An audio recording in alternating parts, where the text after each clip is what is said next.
Happy Easter, everyone, and happy birthday, Brody Brazil!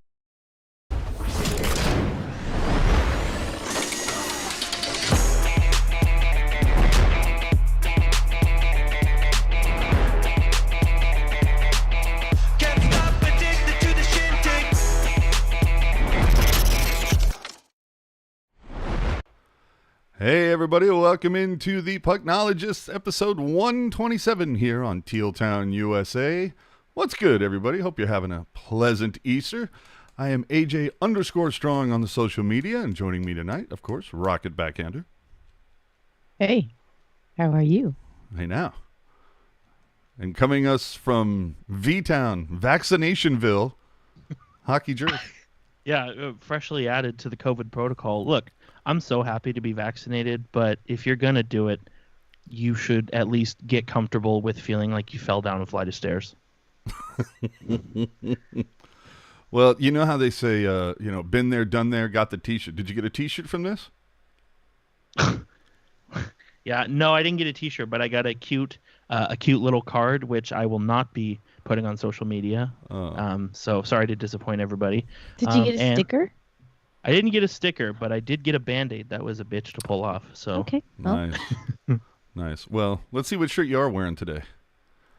Hey now, Hose Matt. Hey. Hot damn. Nice.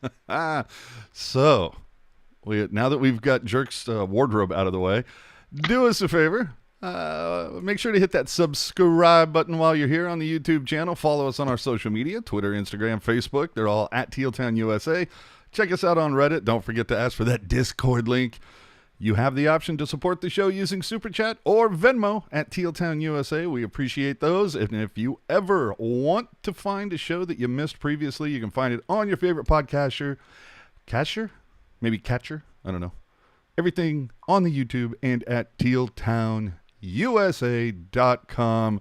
All right, guys. We're going to talk about how the Sharks could be ready to issue some cap relief, or maybe not. Why superstars only get fines. And we might see fans at SAP this season. But first, let's get into the Sharks games this week. Wait a minute. They won? All of them? Yeah. Really? Yeah. Okay. No. 4 games this week, 2 versus Mini, 2 versus LA, taking a 8 of a possible 8 points. Wait, what? That can't be right. Moved up to 6th. I feel like it should be 5th.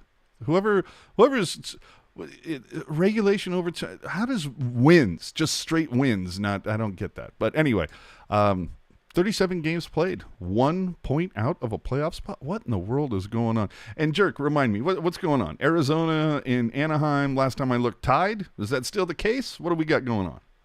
At the time of your query, it is currently 2-1 Anaheim Ducks, which is things that we love to see. Oh, yes, you do. Granted, only 17 minutes left in the second, so still plenty of time. But if you want something to be excited about, that's it. That's the one.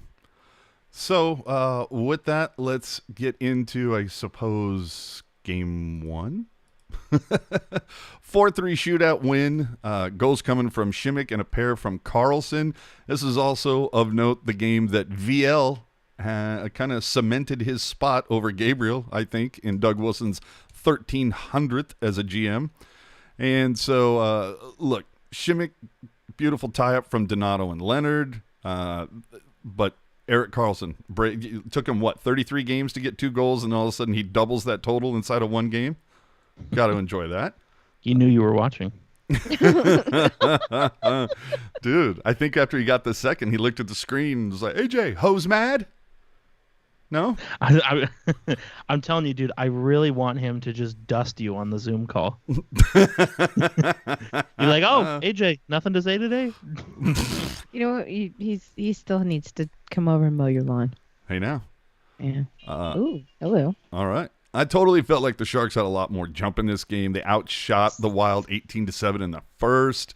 They led in high danger chances 8-1. Kind of went back and forth in the second and the third, and in the OT, the Sharks had a lot of chances early. It looked horrible in the second part of it, but goes to a shootout. Bugner elects to go second, which we don't see very often. Usually the home team, they usually they tend to like to go first. But Fiala, Couture, they both score. But Zuccarello, oh my Lord, completely faked out Jones. LeBanc would keep it going. Goes 8 rounds before, of course, EK65 would win it. I don't know what the hell Bugner was waiting on to put the guy in who already scored twice that game. Yeah, well, you were talking about how Bogner decided to go second, and I think that was partially because he wanted Erik Karlsson's goal to be the winner. It was all, I'm pretty sure it was all calculated. It was drawn up exactly this way. 40 chess. and it worked out. Something, I don't know. You don't want to disparage a guy, but let's have a story here. So. Luke Johnson, who's the guy that Jeff VL dusted, fed fists to, he got put on waivers today, so I guess he's not making the cut. Well, so that's kind of your update on where that stands. If you want to stay in the NHL, don't get in a fight with Jeffrey VL. And I liked, in a season where it seemed like the Sharks would be out of a game a third of the way through, it was nice that to see, okay, so, Bonino, or I'm sorry, Bonino, he's going to get that the leading goal yep. From Eriksson Ek, and it was a nice play, but the Sharks, they went about their business, they didn't let it get to them, you know what I mean? There was no, we're losing, so that's probably going to be the result. They get the fortunate power play from Jared Spurgeon, and, the guys that you want to be capitalize. And then in the third period, they just came on. Erik Karlsson gets that bomb of a shot, and was off and running. So I like seeing the Sharks. I don't like seeing them down in a game, but if they are down in a game, I would like to see them at the very least battle like hell to try and get back into it, and that's what they did in the first game against Minnesota. Yeah. Well, of course, the story of this was the post game. I loved it. Rewind the clock here for those of you who might have forgotten, but Erik Karlsson on the post game, chomping on an apple, asked if this was the one of the best games he's ever played, and of course his response was not even close. Now, and the question should have been, was this your best game or one of your best in a Sharks uniform? Correct. And I, some people, I think maybe AJ included, will say that it was just unnecessarily, an unnecessarily just curt and kind of short response. I don't know. I'm of the belief, where as a media member, and I'm not a media member, this is just an opinion, but if you are going to ask a dumb question, you should be prepared for a dumb answer. I don't necessarily think it was a dumb question. I think it could have been phrased a little bit better. And some people are going to look at the response, and some are going to say, oh, love that swag, love that BDE. And then there's others that are going to sit there and go, wow, that's pretty arrogant and disrespectful. It makes you wonder how players would feel if journalists were asking questions while halfway down a bag of all dressed. But look, let's pump the brakes, all right? We need Erik Karlsson to play like this for 3/4 of the season, not 3 to 4 games a season. So let's pump the brakes with where's the EK now or haters now, bitches? Let's put together a string of games like this, and then we can start, moving on. It's an apple. I don't know. I just think, and then we can move on to the next game. But I just think if you've ever, if you're covering hockey, and if you've heard of Erik Karlsson, that first game against Minnesota was nowhere close to anything that he's capable of. So I think you're right. Capable of. Well, semantics. But I do agree with you. Maybe you phrase it differently, but like I said, that kind of question, don't be surprised by the response. Mm-hmm. All right, second game versus Minnesota, 4-2 victory. Jones would get his second straight start. Same lines as the previous game because, hey, if it ain't broke, don't fix it. Goals coming from Balcers, Donato, Knyzhov, and Kane. Of course, Knyzhov would net his first NH goal, which would be the game winner. Definitely one of the best that they played this season. And aside from a couple brief pushes from the Wild, felt like San Jose had this one from the start, you know? Yeah, I agree. They controlled the play for a lot of the game, and same thing. You see Kaprizov get that goal in the third period, and you're kind of thinking, oh boy, here we go. And then, Knyzhov makes it 3-1, and obviously you get that goal right back, which is huge. But then you see Couture get laid out, and Kane jumps in, Burns is right there, LeBanc, everybody's jumping in to protect Couture, which is good to see, because it wasn't that long ago that people were talking about if the players cared about each other. So Yep. nice to see that they do. Well, I don't really have a whole lot to say about this game, just because it was like, to me, it was a very complete game, and the Sharks did everything they were supposed to do. I don't really feel like there's anything that I would need to point out. Right. That was negative, I should say. No. Yeah. Solid. Although the funny thing is, during the first period, it sounded as if like Hedekin's mic was on for a stretch.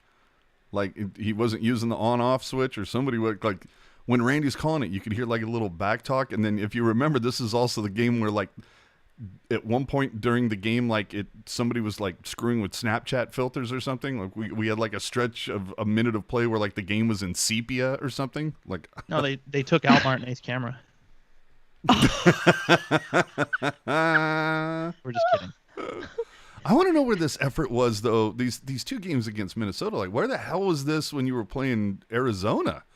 I mean, and even Bugner said in the post game, he's like, "Yeah, we need to figure out how to pack the game, our home game, and take it on road trips with us." You don't want to say what if, right? But let's just say that, and Arizona's a good team this year, but I don't think they're significantly better than the Sharks. To your point, AJ, had the Sharks been dialed in those two games against Arizona, say they win both games, just for argument's sake, the Sharks are 4 points up in a playoff spot. Well, if memory serves, like week and a half ago, I think what's Chief's name at the Athletic who runs all the numbers? Dom Luszczyszyn. And Bless you. Yes. Thank you, Gesundheit. Had him at 2%, and I think the last time I checked the wheel, it was all of a sudden the Sharks went from 2 to like 55% to make the playoffs. Hey, So- look at us go. Hold on, here comes Jerk to do his dance. No. I'm not gonna.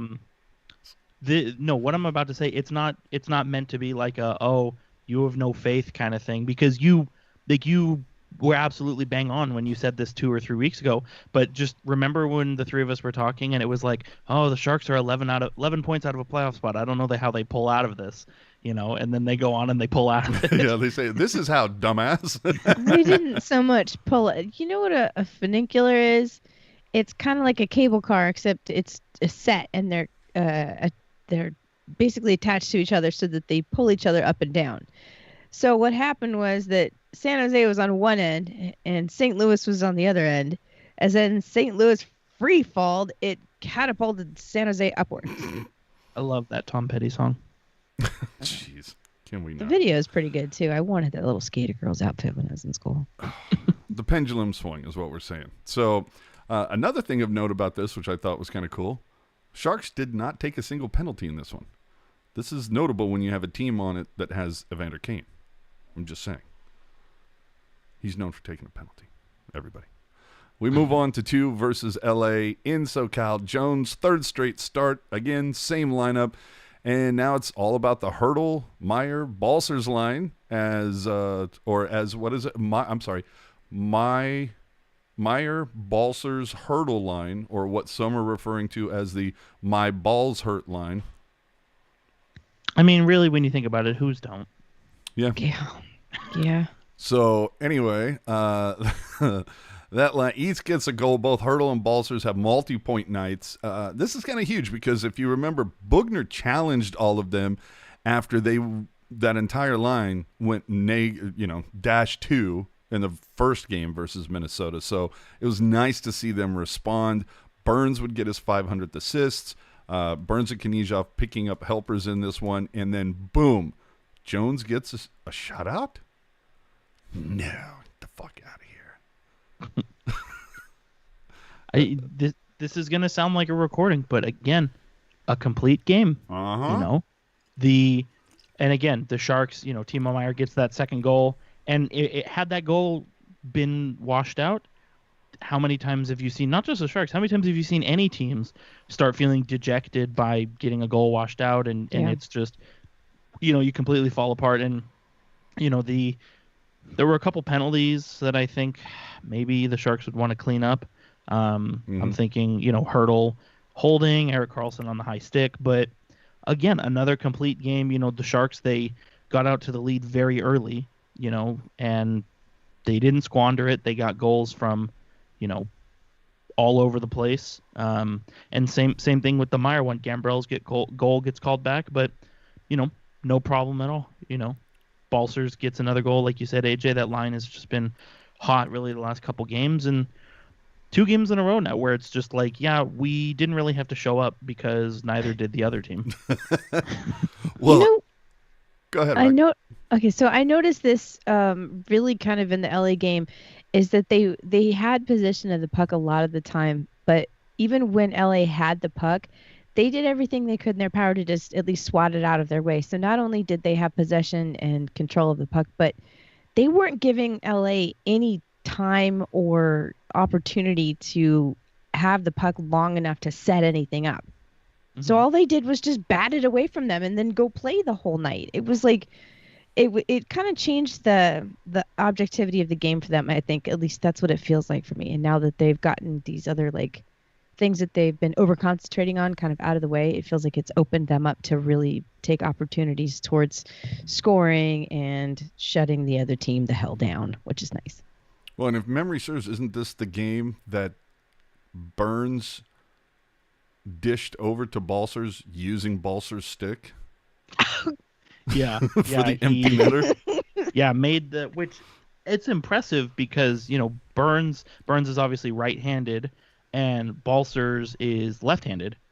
So, the fact that Burns was able to, he put it on the backhand, which would technically for him be a forehand because he's on the opposite stick, but just to have the skill to do that, it's well, and the best part, of course, impressive. If you go back and it's on our Twitter account, but Randy's call, I don't know if he was just surprised by the whole thing or if he just caught a little Peter Brady syndrome, but Balcers shoots, Ska! his voice just shut up an octave, and I just started laughing my ass off. And I'm like, that's great. That's awesome. Just like you lose air for a second because you're so excited in the moment, and everything just goes, that was good. So, final game, 3-2 victory in LA. Again, Jones, 4th straight start. This time the goals come from a different line, LeBanc and Kane, and then Gambrell gets into the mix. The Sharks were outshot 18-5 in the first. This was the one that I was going, oh shit, here we go. What are we doing? Come on, we're 3 in a row. We're looking so good. This is LA. You need this. And then they allowed just 1 shot through half of the second. I'm like, okay, now we're talking. Couture had an awesome backhand feed to Kane from behind the net. The one thing that does kind of piss you off, and we're going to get into this a little bit later with the hot and not, but the Sharks give up their 4th shorty of the season in the final minute of the second period. I'm not really sure how the hell Jones didn't come up with that one, but man, did the power play suck. The other thing of note, of course, Vlasic only played 5:35 through the first period. Didn't come out after that. Evidently has an upper body injury. Haven't heard an update on that as of yet. And then finally, I think the Gambrell goal has to be called out because I don't know what the hell Quick is doing in that situation. So yeah, I just tried to maybe if I play the puck, we'll do better. Nope, didn't work. Sorry, pal. You tried. But you tried.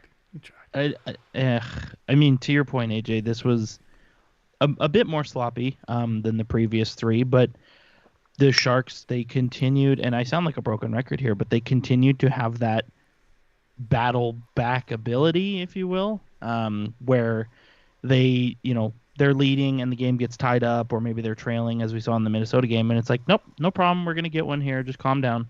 And definitely a fortuitous gaffe on the part of Jonathan Quick to get Gambrell the winning goal. But they, even if it's gifted to you like that, you have to make the most of your chances. I mean, I think, dude, if they're going to give you a present, open it up. I was going to say, I think Twitter would have burned down if Gambrell sailed that one over the net. Dude, you would have been seeing pictures of him wearing Barracuda gear going, guess what? Break him out. Dive into the closet, Chief. So, over the 4 games, look, Pop, I don't understand how you cannot say that this is the best week of hockey the Sharks have had this season, and if you're going to do it, this is probably the right time to start doing that. They took less penalties than the opposing team averaged out over the course of the week, so they're playing more disciplined. With the exception of this last game versus LA, they outshot the opposing team, so they're doing the things you're supposed to be doing. And after 37 games, the Sharks are 17, 16, and 4 for 38 points. Last season, after 37 games, the Sharks were 16, 19, and 2 for 34 points. So what this means is what Jerk was saying before is now true again. The current team, 4 points better than last season. Yeah, and wow. and it's like I said, whenever it was 2 weeks ago, where at the time things were looking bleak, but season's not over. You know what I mean? It's a 56 game season, so nothing is set in stone until game 56. Mm-hmm. I want to thank you for sharing that stat on my behalf. Of course. So, 37 games in. I'm not planning a parade or anything, but I'm just saying it's looking a hell of a lot better. We kind of buried this team a few weeks ago, as Jerk said earlier. But, dude, as it goes in the division, St. Louis, 16 of their remaining 19, they're all against the top 3 dogs of the division. Yikes. Arizona has 18 left. 8 of those come against the top 3. Only 2 versus Anaheim, one of which is currently being played. Do we have a score update by any chance? Yeah, it is still 2-1 with 7.5 minutes left. 2-1 for the Ducks. Nice. The Arizona also has 4 against San Jose. The other thing for Arizona, they're currently on a 9-game road trip. So, Jesus. I know. So, dude, it's like kind of ridiculous. Yeah. Sounds like a typical Sharks February. Yeah. Exactly. But so the point being is that what, like schedule wise, looks pretty decent for San Jose. LA might have the path of least resistance. 20 games left, 7 against the top 3, and 5 against the Ducks. Although the Ducks did just get back John Gibson, so maybe that'll tilt it. But the other cool thing is LA has 5 against Arizona, and LA faces San Jose 2 more times, and they're currently 1-4-1 against San Jose. These are games you have to win, and if you look at the last week, especially against LA, these 2 games, Hader, and even, the Sharks are 8-1-1 against the California teams this year. Mm-hmm. And the thing is, like, those 2 teams, LA and Anaheim, they're bad teams. I mean, LA is kind of playing with house money right now, but I find it hard to believe that they're going to be competitive for much longer, and at least this season. And so, haters. In a couple years, I don't want to see them. A couple years, different story. Yeah. So, haters will say, "Oh, why are you so excited? The Sharks should beat these teams." And it's like, yeah, you're right, because what if they didn't? Yeah. Uh-huh. Well, and it's not going to be totally easy for San Jose, but, next 5 against Anaheim and LA. Of the remaining 19 games, 13 are at SAP, so that helps. And look, Minnesota, you talk about a weird circle. I mean, I'm trying to think. Have the Sharks even beaten Vegas this year? Maybe once? No, no, I don't believe they have. Okay. No. Okay, then. So it's like Vegas, like over the course of the last couple of weeks, Vegas beat San Jose twice. San Jose beat Minnesota twice. Minnesota beat Vegas twice.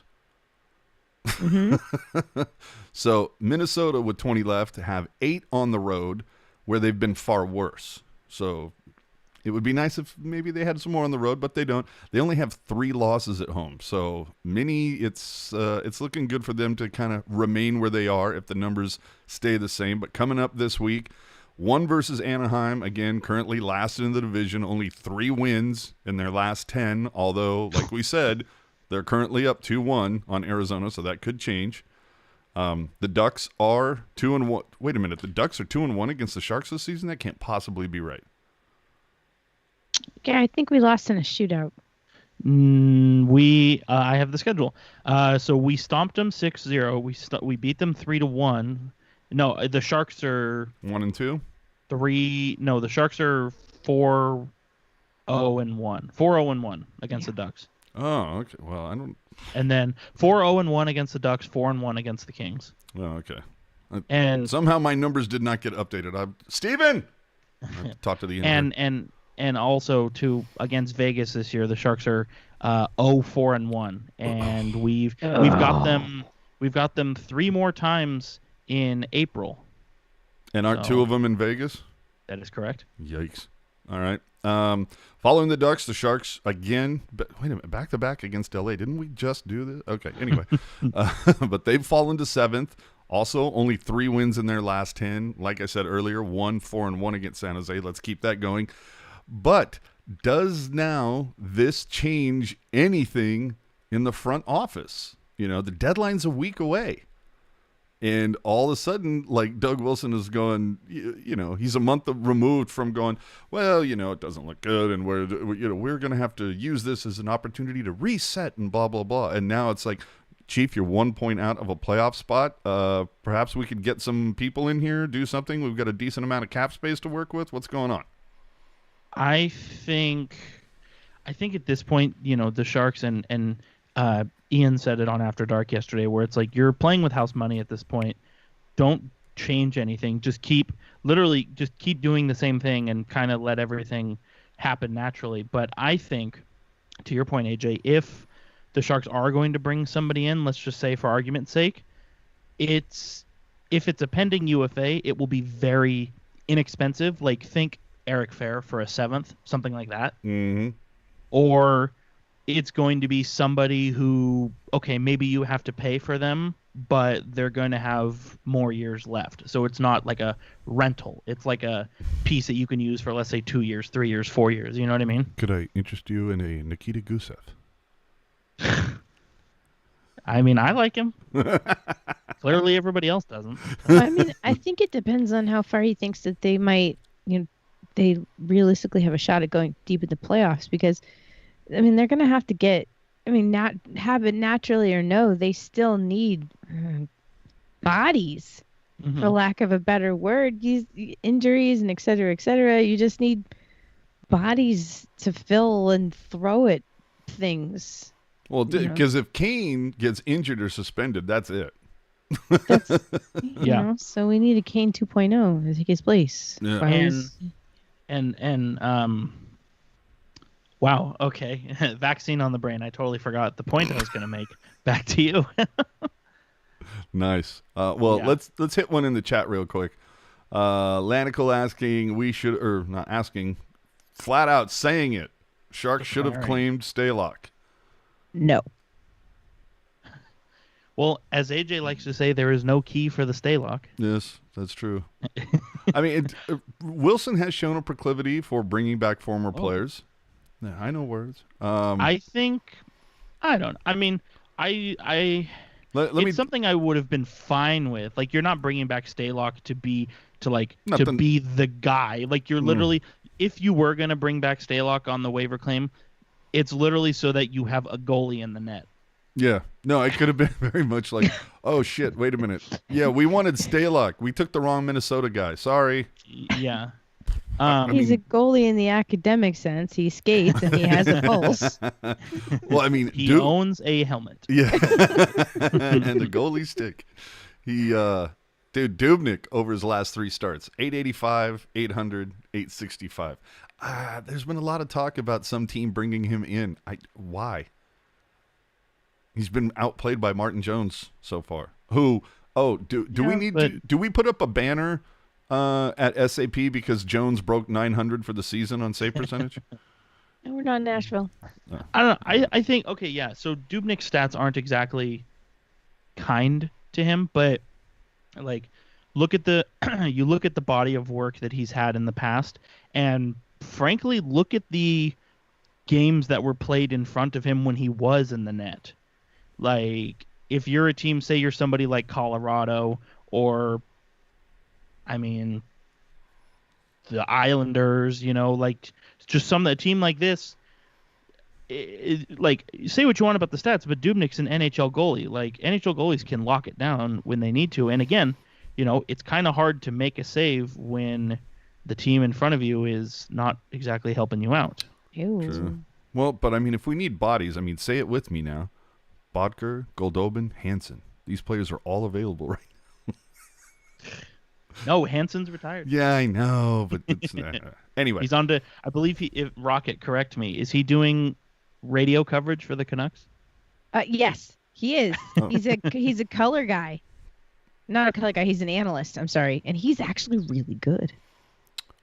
Well, there's your this week's edition of Where Are They Now? Well, let's get into who's hot and who's not. For this week, obviously the hot list is going to be a little long. For me, I got Knyzhov.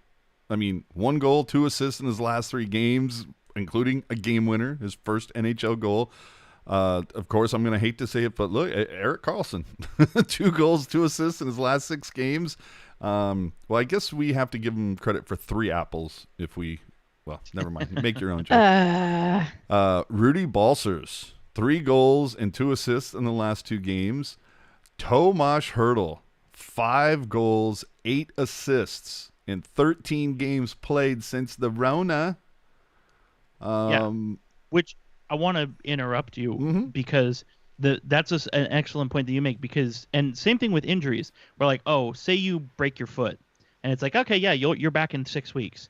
That doesn't mean that you're at NHL speed in 6 weeks. That just means you can walk on your foot in 6 weeks. Yeah. So the fact that he came back from what sounds like a brutal case of the COVID and hits the ground running, to me, that makes it even more impressive. Can we get Meyer to get COVID then? Well, if you recall, he had mono, so he is familiar with the autoimmune thing. Well, 6 shots, 10 attempts versus LA on Friday. They're both team highs. It seems like he's trying to respond to being challenged by Boogie, but man, that guy needs to pot something pretty damn soon. I think he's on pace for, if this was an 82-game season, he's on pace to score 15 goals. Oof. Yeah. Let me put that in perspective, kids. A couple seasons ago, Sorensen and LeBanc each had 17. Dude, a couple seasons ago, I said Meyer was good for 35. That said, I don't think I'm wrong in saying that, but it certainly doesn't look good. Oh, no. Especially when you sit there and go, oh, let me tell you a couple names. Rantanen, Barzal. Kyle Connor. Dude, you watch a Jets game, he's nasty. He is. Maybe he's just a little bit lost. He'll figure his way out. He'll be better. He has played with a nastier streak lately, which I love to see. Mm-hmm. But he's got to pot up some goals once in a while up in here. Evander Kane. Dude's killing it. Leads in goals and assists, 12 goals and 11 assists, and only 8 penalty minutes over his last 22 games. Got to be thrilled about that. And then look, dude, Martin frickin' Jones, man, started all 4 games this week, got a shutout.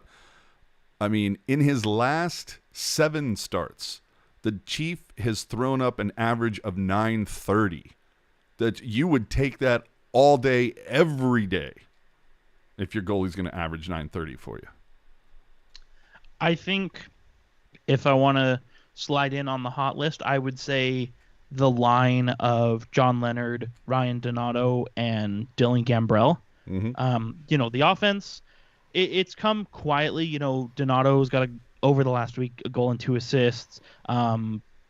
Leonard, I believe, had 2 assists. Gambrell had a goal and assist, and all in 5 games, so not like blowing you up in any way, but I just think for how little ice time they're playing compared to the top 2 lines, I think they're making the most of the time they are on the ice. And even if they're not chipping in on the offense, they're doing everything they need to do. They're proving themselves to be a very capable third line. And anybody who was a Sharks fan in 2008-9 knows what it's like to not have a capable third line. You're right. Another name on my hot list. Let me see if I'm pronouncing this right. VL. Yep. Dude. Try it. It's good. I mean, it's let's see. Let me put him in the lineup. Let's see what happens. Oh, we're undefeated with him in the lineup. I think he stays. Yeah, beat the wheels off Luke Johnson as well. True. I mean, the comparison to Gabriel is obviously there, but there is a comparison. Well, I mean, you can compare $1 million to a kick in the groin. They're comparable. I suppose. Each one is going to give you feelings. Yeah, absolutely. I just think every week the last 5 weeks we've had something to say about Gabriel, and it's nice to not, isn't it? Well, yeah. But I just think after his antics against the Kings and the Coyotes, and then obviously VL coming in, to your point, fighting Johnson, challenging Matt Dumba, which, as Rocket knows, Matt Dumba is a tough customer. Yeah, not a pushover. So he's, for a rookie, he's got some big ones, as they say, and it's nice because he'll hit you and he'll fight you if he has to, but he can skate very well. He's helping generate offense, even if it's just a shot on goal, save, TV timeout. It's still a shot on goal that's being generated. So I've got nothing to complain about. I say leave him in for the rest of the year. Absolutely, dude. Yes. Finally, for the hot list, I'm just going to say, dude, the penalty kill. 20 for their last 22, 91%. Yeah, I will take that. On the not list, this might be an unpopular opinion. Logan Couture. I mean, 3 points in the last 7 games, but I don't know. Feels like he's just, I don't know. Maybe he's just had a bad week and it's just, everybody else is contributing, so it's not as noticeable, but I don't know. I'd like to see a little bit more from the captain. But then again, though, he did have a hellacious feed to Kane the other day. So, I don't know. Yeah, I want to see him get hot is what I'm saying. Yeah, I agree. And I think it seems to me like the last maybe week and a half, there's been, I don't know, it feels like there's been something really weird about his skating. Like, it just doesn't seem like he's at full tilt. And, you don't want to, obviously you don't want to speculate or throw anything at the wall in that perspective, but just from kind of what I've observed, at the very least, it looks like something isn't normal. Well, and Alden in the chat saying, perhaps he's nursing an injury that we are unaware of, and that could very well be true. We've seen it happen before. Also on the not hot list, of course, the power play. The last 2 weeks, they're 14%. And again, they've given up a shorty during that stretch. Yeah. Yikes. And then, of course, Devin Dubnyk. Dude, you've been outplayed. So, let's move on to some Sharks-related news. Topic numero uno here. We mentioned the deadline earlier. Everybody wants to know, after what's the deadline? The 12th? April 12th at noon Pacific. All right. At 12:01 noon Pacific, is Patrick Marlo still a Shark? Probably. Yes. I am unsure. No, the more important question is Marcus Sorensen a Calgary Flame? Well, or not a Shark. I don't care if he goes to the Flames or wherever he goes. Get him, dude. I will bus him out myself. But it's just it's unfortunate because you were like, there was a while where like very early in his career, like you were his guy, dude. I was rooting for him. You were his only friend, and now it's like, bye. He's the only one who knew how to spell his name correctly. Well, I feel like, see, it's so funny. There's all this speculation about Marlo going, where is he going to go? And my whole thing is like, doesn't there need to be like somebody that wants him? Yep. And Patty, it's not like Patty's going to go, oh my God, Anaheim? Sure. Like, he's only going to a team that has a legit shot, Right. and is there a reason for, I don't know, Tampa Bay to be knocking on the door? Colorado. Them too, Ooh. Because you think about Yeah. Colorado. Colorado, they're quick and they like to snap it around. And say what you want about Marlo, where his offense has gone, he can still skate. Yes. he can. Dude. But we saw Matt Nieto thrive there. Hello, Jonas Donskoy. Oh. I just think I think if Patrick Marleau, if he is traded before or at the deadline, wherever he ends up, they're not going to be playing him on a nightly basis like the Sharks are. Mm-hmm. And that's not to say that Marleau is a bad player or he sucks or he shouldn't be in the league. It's just that penalty killer. But that's the thing. It's just the thing is that any of these teams he's going to go to more than likely have 12 forwards who are just better. Exactly. I think, this isn't a Ray Bork situation. Like, everybody wants Marleau to raise the cup. Are there a few more that want Thornton to raise it? Perhaps. But look, there needs to be a dance partner, and I just don't know anybody. I just can't think of a team that would want to punch Marlowe's ticket. I don't know. I think that any team that's got any kind of chance at contending would want Patrick Marleau as an insurance policy. Mm-hmm. Perhaps. He's a skilled body that if one of your top six gets injured, or maybe not top, but maybe like your middle six gets injured, he's able to slide in there and cover for them until they get better. And that's really all that you're looking for after the trade deadline, I think. And somebody in the market's going to want him just as an insurance policy. No, what do you think it fetches, though? Anything more than a sixth? I don't know. It depends on how desperate they are. I know. Even if it only fetches a sixth, it's a sixth that the Sharks didn't have before. Yeah.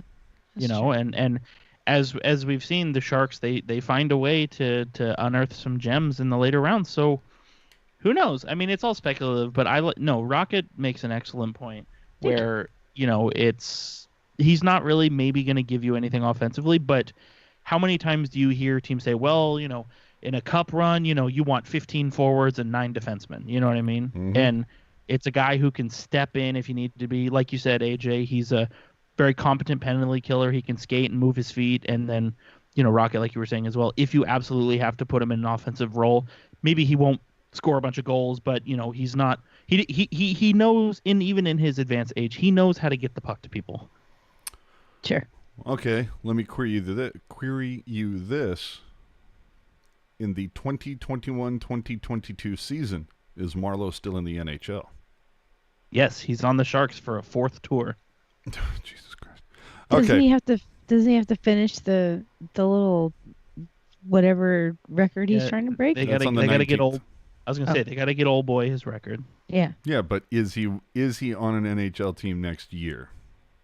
Sure. Next season? Because he said he still wants to play after this season. So I don't know. We'll talk about that as it gets closer.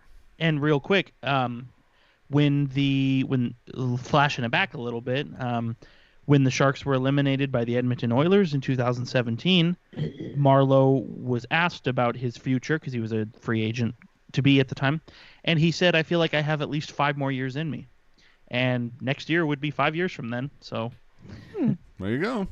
if you this is this week's edition of Shoehorned Narrative. All right, let's move it along here. Last Monday, there was a social account that announced that SAP Center would be opening to allow fans on April 23rd.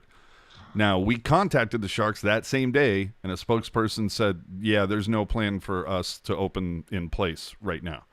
Now, that's not to say that the Sharks aren't prepared to pounce as soon as the county and the city and everything, if they allow it. If that happens to be the April 23rd date, fine, but nothing official has been announced as of yet. Now, I believe Jerk calls this clout chasing, The account walked back their comments and said, well, that was a projection, not an absolution. I don't know. When somebody says, Shark Tank to open on April 23rd, that sounds like an absolution. But anyway, I mean, the one thing I'll say is just because they can doesn't mean they will. Doesn't mean they will. Yeah. And there was a lot of chatter about that exact point on the Twitter and the YouTube yesterday, Jesus, after the game against the Kings, whenever that was that yesterday? I had the vaccine, man. I was going to say, this 5G microchip is messing me up. Oh, God. Have you turned into a cell tower yet? But, until, like, Santa Clara County can say all they want, but Santa Clara County doesn't host the Sharks games. They're not the Sharks. So until the Sharks say something, nothing's happening. Yeah, and to quote Brent Burns, I don't mean to be a dick, but when team sources say no plans are currently in place, it did come off kind of clickbaity, or like, you know what, let me throw this dart at the wall, and if it sticks, then I'll take credit, and if it doesn't, well, it's just what we'd heard, so it's just, look, maybe announce it after you have hard confirmation. That's all we're saying. That's why I always say, I'm not telling you this is true. I'm just telling you what I heard. Exactly. If you preface everything you say with that, you will never get into any trouble. Mm-hmm. Well. So we'll see if April 23rd, or if between now and April 23rd, anything changes. Remember, for the count, I mean, I'm assuming that, or at least, okay, I'm sorry, what am I supposed to say? I'm not saying this is true. I'm just saying it's what I've heard. Yep. That if see, you're good. You can't get canceled now because you said it. See, if fans are allowed in, they will have to produce proof of vaccination or a negative test. Good luck standing in that line. That should be fun. But but who knows? But it does sound we could get closer. If you're in Santa Clara County, then you're aware that they just on the 1st opened it up to 50 and over. But on April 15th, it's open to 16 and over to get your vaccination. So could that be in line with April 23rd and, maybe get 1,200 or so fans in there? Maybe so, maybe no. Now, here's the thing that I just want to call out real quickly. Okay. There's a push for the contactless payment, all that type of stuff. They don't want... And I would assume that it'll be like, okay, use an app on your phone to order your food, and then you can come, retrieve it, what have you, which I find really funny because we're talking about SAP Center in the middle of Silicon Valley, and I've been screaming for I don't know how long about why can't we pay for stuff with our phones, but so that... because the season ticket holders from day one that are 1,000 years old will get mad. Oh. This is 100% correct. There you go. So it is literally those people that are holding the rest of the and I just want to say I love those people. So. Well, the Oakland Athletics on opening night had a similar system in place. They don't want people standing in lines for concessions, so they had an app. It's like, use this to order your food and bev, and it will be delivered to you. No touching, blah blah blah blah blah. And of course, what happened in the first inning? The app died. That's a lot of money and a lot of food gone to waste. So, well, no touching. Wait a minute. Hold on. So instead of me going and standing in a line and just standing there and then having one person go from the kitchen to my food to me, they're going to have my food handed from the kitchen to another person, which is a runner, down to my seat. And say I'm like 15 people in. So they got to fireman pass, so 15 other people who I don't know just touched my food. I'm just saying. I don't know how they're going to do it, but... In the immortal words of Rocket Backhander, the fuck, bro? We'll see. I'll say this, too. Let's look at the other side of the coin.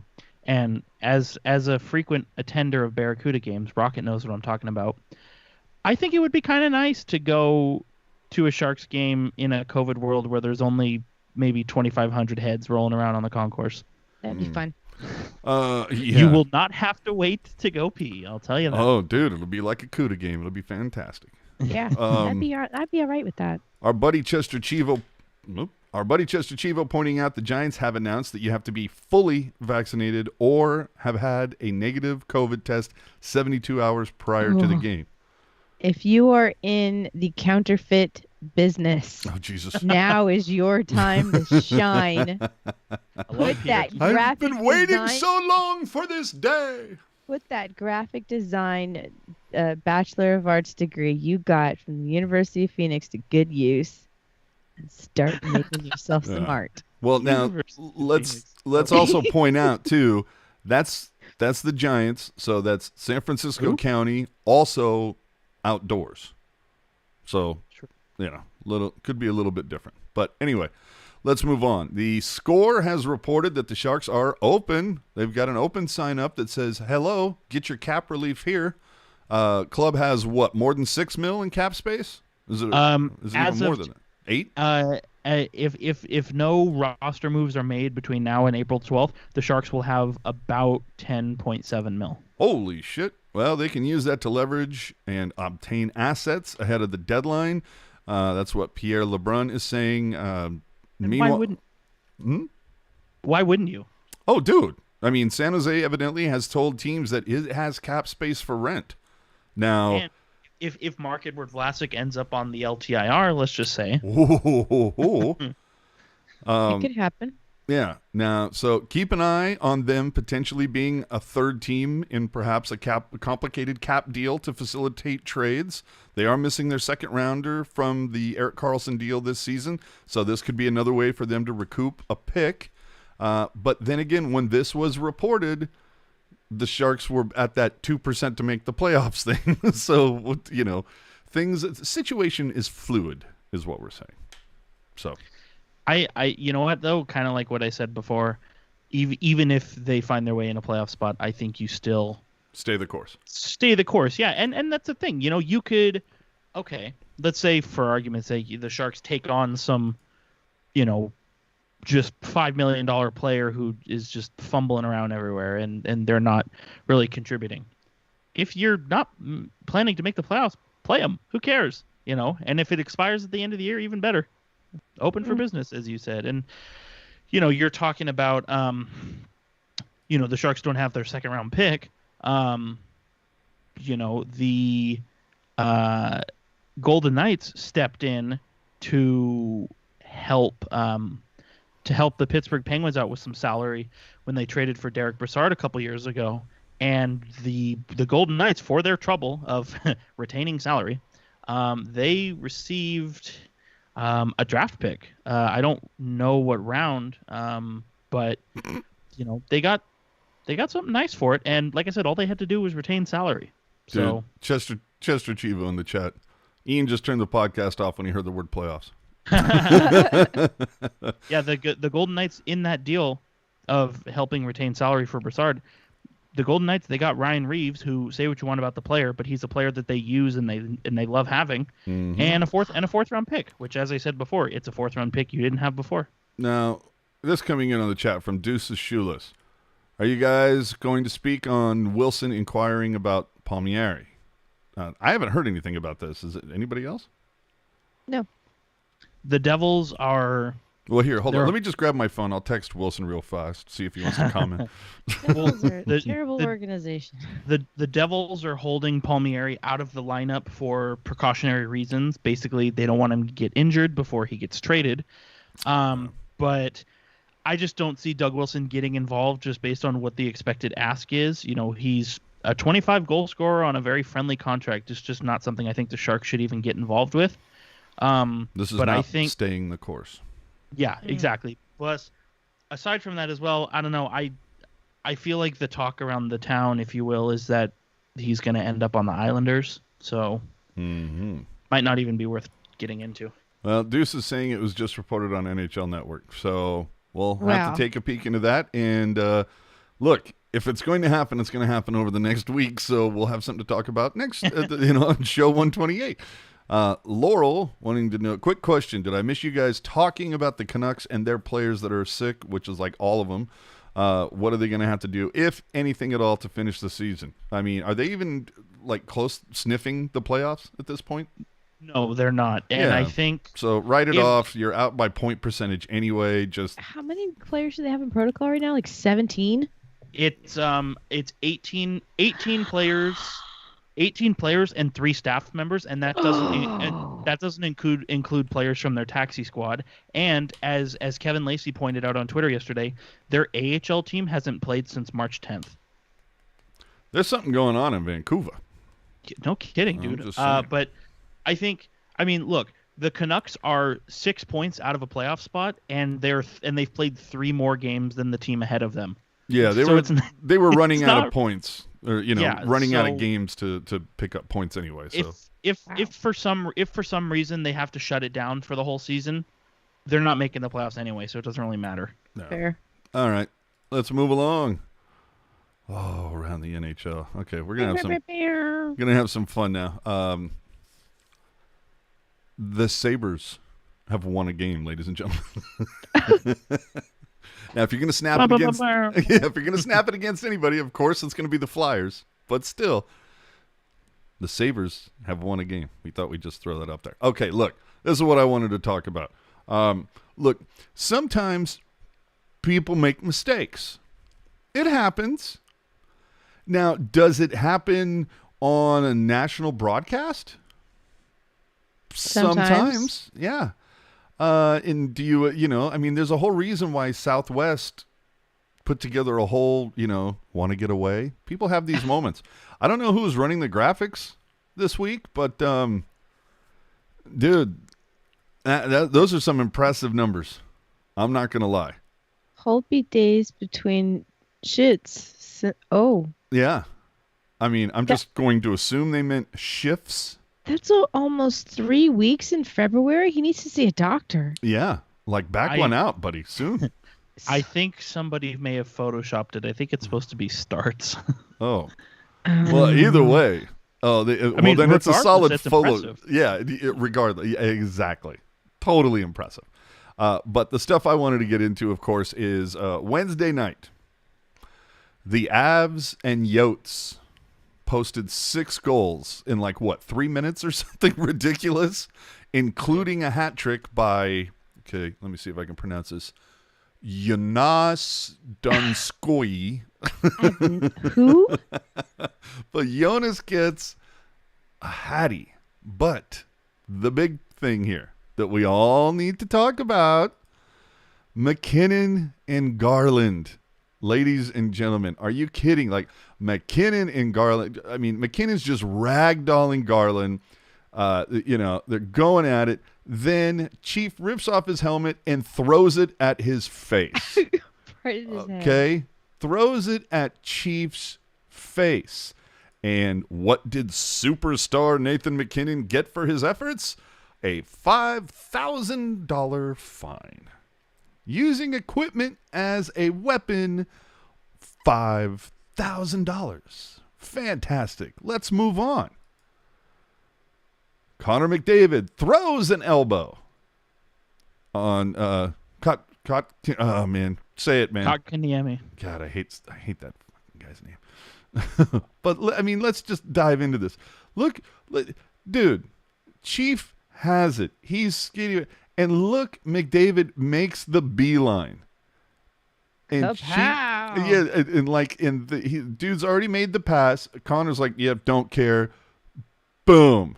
Right into the choppers. And what do we have for him, Johnny? $5,000 fine. So far, the Department of Players Safety has said, you know what? Only cost you $5,000 if you want to elbow somebody in the choppers or throw a piece of equipment at their face. Unless your name is Chandler Stephenson. Then, if you do that, throw the elbow. Oh, boy. Knocked Chief the fuck out. Was that Bjornfot? Crunch. Yeah. Dude gets crunched. Look at Stephenson come in. Boom. Throws it. Now, is Stephenson a superstar like MacKinnon MacKinnon or McDavid? No. So Stephenson gets 3 games. What the fuck? Did Stephenson have a history of suspension prior to this incident? I don't even care, but jerk, is there a case? You know what? In watching the MacKinnon incident, if you will, I thought that was worth a fine. Honestly, I mean, Only yeah, a fine? yeah, I think so. I mean, okay, yeah, he Dude, Chief threw a piece of equipment in somebody's face. Yeah, but I don't think. He lobbed it though. Yeah, I was gonna say I don't think he. It's not like he went over and like beat the guy with it. Like he just tossed it to him. And dude, if that helmet is 2-3 inches higher, easily could have broken the dude's nose. And then it would have been a suspension. Yeah. But I don't know. I think a fine. I think a fine was okay for that one. But I do agree with you that the Connor McDavid play should have been a suspension. I mean, it's interference, as you pointed out. It's charging. It's a hit to the head. Like, it checks all three boxes. For sure should have been a suspension. I would say the Stephenson hit and the McDavid hit, I would say those are exactly the same. I'm just 5K. Now, remember, the guys who got the 5K fine, that is tip money for them. That means they're going to miss a team meal. Mm-hmm. Okay? Mm-hmm. That's ridiculous. I'm sorry. Down the line, when the CBA is negotiated or the Players Association gets involved, we need to add a couple of zeros onto that maximum fine. Got to be able to, 500,000, not 5,000. I think it should be a percentage. I don't think it should be a set number. Better. I think it should be a percentage because then it would vary per player, so everybody gets dinged accordingly. Even better, yes. Because, the $12 million player, it's the $5,000 to Connor McDavid. I was going to say when they dude, take he probably finds that in his couch cushions.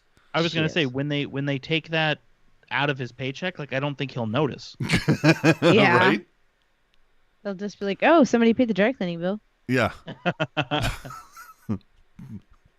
Oh man, I want to say it, but I can't. I just want to be like, wait, did we play Evander Kane and the Sharks recently? Why am I missing 5Gs? Anyway. No. Obvious joke. Everybody settle. Obvious joke. So the other thing around the NHL, of course, is Brendan Dubinsky caused a stir by talking a little smack about Sidney Crosby and saying that Ovechkin is better. Do we have any opinion on this one way or the other? Not particularly. I mean, I think the only takeaway that I have is I'm surprised Dubinsky was still, lipping off about Sidney Crosby. I mean, it was like their beacon, if you will. Yeah, like their bad blood, like it's well known. But like, dude, you're not even in the league anymore. Like, get over yourself. Yeah, but John Scott has a nice little podcast. He's fine. Yeah, and that guy, I mean, I love John Scott, but that guy says his fair share of peculiar things as well. Well, all I know is Crosby has the rep of being kind of a baby, a complainer, a crier. No, he had that rep in his first two seasons. Okay. That's the point that Dubinsky made was like, he said like Crosby's a hell of a player. He's the best player in the world. The thing that I was pointing out is that if you look at his first two seasons, he was finding every reason to complain about something. Yeah, and I remember Chris Pronger being the same way during a playoff run. And look at Sidney Crosby's stats. His rookie year, he had 100 points and 100 penalty minutes. Jesus Christ. Well, let me just say that Chief didn't do himself any favors this week. Can we just watch this for a second? Off the face-off. I'm surprised Crosby did not get whiplash from the way he throws his head back. You look at this and it's like, yeah, does he take a stick to the chin a little bit? Yeah. Would that force you to whip and contort your whole body and throwing up your arms like that? I'm sorry. That is just like how that doesn't get embellishment. I will never know. That's something that Department of Player Safety, the league, whoever, somebody needs to come in and go, you know what? We're going to give you 10 grand fine for being a douche. Like, you don't. That's such bullshit. But the funnier part, look at the two players closest to the screen. Krejci and McCann. They completely missed this. Dude, to me, I say that's a bigger hit. Do you see McCann's whole body contort and whip back? Not nearly as bad as Crosby. just let Come on, Sidney. Dude looks like he got snipered. Are you kidding me with that? And moving on. All right, fine. Yep. F you. No, I agree. At first when I saw it, I always anything like that, I always give the benefit of the doubt because it's like, how many times does something breeze by your face and you flinch, right? Flinch. I don't. Right, my whole but body no, doesn't go into contortions. Yes, but no. To your point, that was not a flinch. That's, yes, Chester pointing it out like Crosby went full LeBron. Yeah, because you do see basketball players pull that crap all the time. This is true. All right. Can we have ourselves a score update between Anaheim and Arizona, please? It is 2-1 Anaheim with 14 minutes left in the third. Ew. You love to see it. So I think we can probably start packing this one up so we can catch the end of that. Hope you guys enjoyed the show this week. Again, if there's anything you'd like us to get into, you can always throw it in the comments or hit us up earlier in the week so we can actually do some research and homework. Hit us up at Pucknologists. But you know where to find us because you can follow her at rbackhander76. You can follow him at hockey_jerk. You can follow me at AJ_strong. Famous last words, Rock. Your mom busted in and said, "What's that noise?" Oh, what is it? Mama's just jealous. The Sharks won 4 games in a row. AJ? I'm not touching that one, Jerk. Famous last words. The Sharks have been playing well lately, and I hope they keep playing well. Because obviously, it gives us more things to talk about, and more excitement when we're talking about said things. Hey, no. The one thing I did want to say is, as you know, some people they have, you set it up on your account where it's like it'll auto tweet every day, like, oh, it's my Twitter anniversary. I lost X followers. I gained X followers. Like the auto tweets when you get like the numbers on your Twitter account. So the real quickly, we just got a super chat in from John. 5 go Ducks.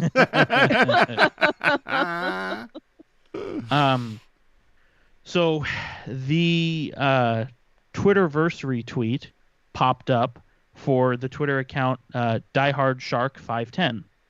And if you don't know, that's Mike Neves, who was a listener of the show, a wizard at the Photoshop, funny guy. All around solid dude. It reminded me that we just eclipsed 2 years since he passed away.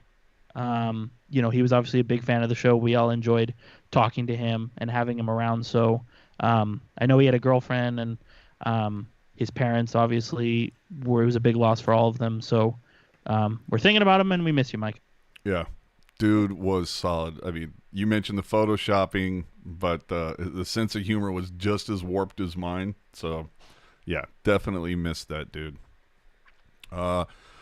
For me, I mean, famous last words, of course, always starts with the update for the line score for one Mr. Joe Pavelski, who still leads the Stars with 15 goals, 34 points. Last time I looked, plus 11.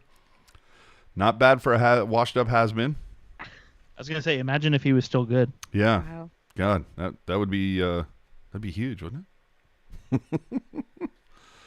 All right, so next week, what? We got 1 at Anaheim, 2 at LA. Anything else coming up this week before the trade deadline that could be fun? Joe Thornton hitting any milestones? Anybody? Who cares? There's nothing. Not on the team. He's not on the team anymore. Oh, I know, but anything going on in the Pacific? I mean, even Sharks Last is saying, man, this show went by way too fast tonight. It felt good. It just seems, I don't know, everything. Maybe she's on the vaccine too. It just feels like we're kind of at that point in the season where everything just sort of bleeds together and you sort of just run through it all, Like it's crazy to me that and granted it's a shortened season, but it's crazy to me we're a third of the way through. Or I'm sorry, 2/3 of the way through. Yeah. Yeah, aren't we like less than 20 games from the end of the season? 19 left for the Sharks. Yep. Jeez. That's fast. Well, 19 regular season games. Might we get a few more? Could be. Remains to be seen. Yeah. So what are we thinking? 19 games left. I don't know. What do you think? You think they can pull off, say, 12-5-2? that's dude, get out of my head. That was like literally what I was thinking.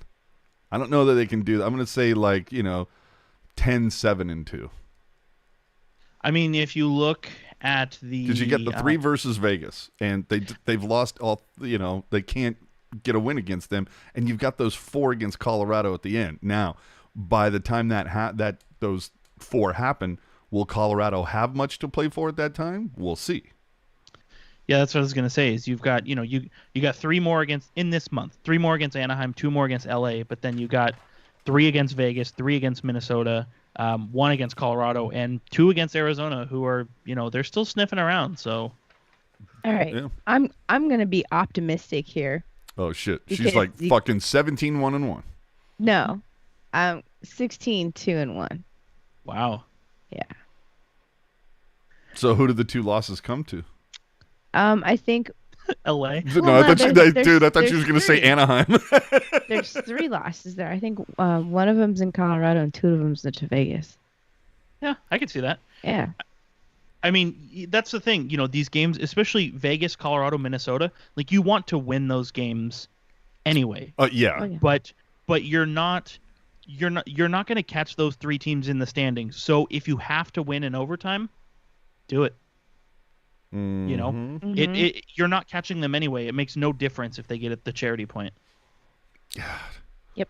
I hate that. Get rid of the charity point while we're at it, or make all games worth 3 points. One or the other. I don't care. I like the second one. Oh, Jesus Christ! You know why it felt like it went so quick? We forgot a little something. What do we do? The tweet of the week. Oh. Look at that. This is how long Joe Thornton's been in the league, people, if you're an NHL EA sports person. I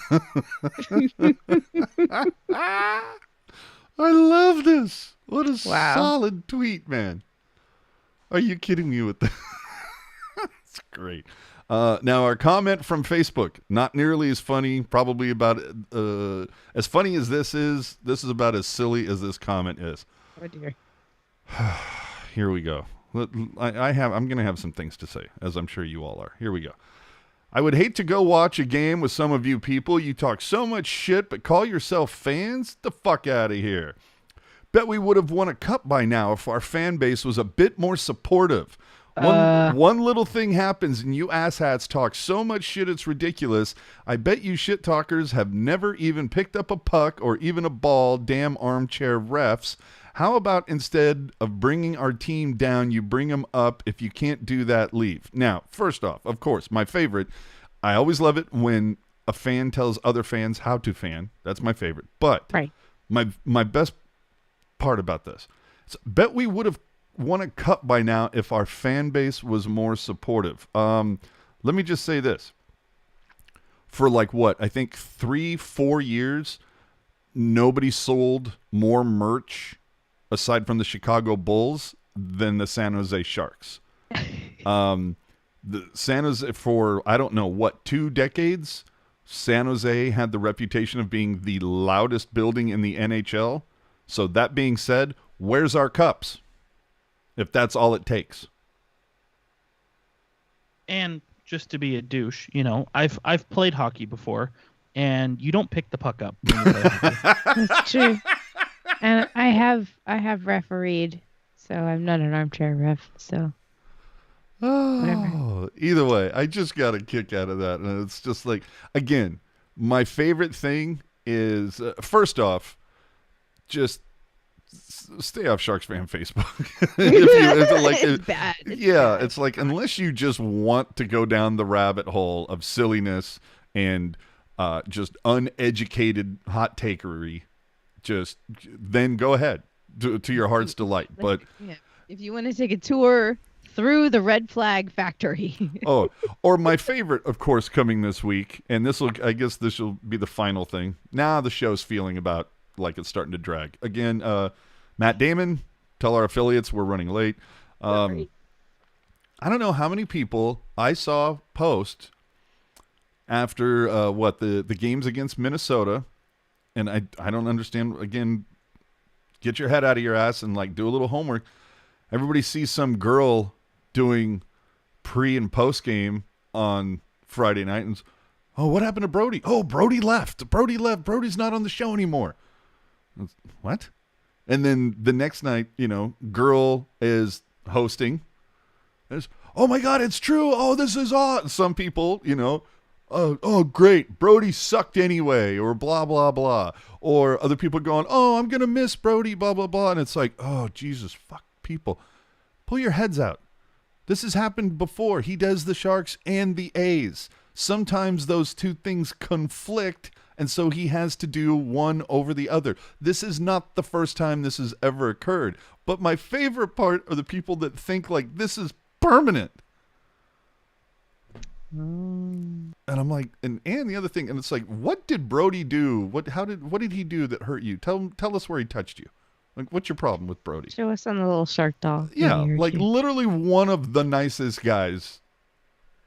Like, I don't even get it. But for those of you not watching, Rocket's head just exploded. I had to sneeze and turn my microphone off. Oh, that was great. But anyway, like, people, just do a little research or homework before you open your mouth, would you? Or at least put it in the form of a question. Like, what, jerk, what is it again? I'm not saying this is true. I'm just saying that I've heard Brody is not on the show anymore. Can anyone confirm? There you go. Yep, that's all it takes. You know what I'd like to see Facebook add is there's some, and Rocket, I bet you will know this. There's some sort of like Q&A forum type of thing where you'll ask a question and then there'll be like a bunch of different responses, but then people vote. And it's like, this is deemed like the most appropriate response. And it's always like the top comment. So that way you don't have to read through the bastion of bullshit underneath. It was, I know that Yahoo Answers sort of was like there that. You go. Okay, then. Well, okay, how's Yahoo doing? Not so great. So maybe that's yeah, not exactly. a good idea. So, but anyway. Yeah. Whoa. Hello. Whoa, that was cool. Do you want to update your system audio? No, Maybe. I do not. Did we just end the show? What the hell just happened? I don't know. Holy crap. Okay, well, I think it's probably time to end the show then. Yeah. Are we still on the air, people? I don't know. I don't have a clue. It says live. Yeah, all of a sudden all of our cameras went out. This is super cool. Okay. Yeah, we're still on the air. All right. Oh, Hi, man. everyone. We're still here. Now we're all in jerk mode. Whoa, this is so cool. Yeah, we're all in jerk mode. This is awesome. Okay, well, you know what I can do? Booyah. All right. Oh. So, thanks for watching, everybody. You know what? That was probably a good idea for that to happen because that says, yeah, okay, you are done. You should get off the air now, and we'll talk to everybody. We'll talk to everybody next week. Okay? Sound good? All right. And oh shit, Alex is taking over. Yeah, we got to go, guys. See you on Discord, and there you go. And next Sunday, nothing's coming. Happy Easter, everybody. There's no. What the hell is happening next Sunday? Nothing, right? Nothing. Thank God. All right. Good night. Oh no, it's the day before the trade deadline. So have a great night. I hope you enjoyed your Easter. We'll catch you all next week for episode 128. Sing it with us now.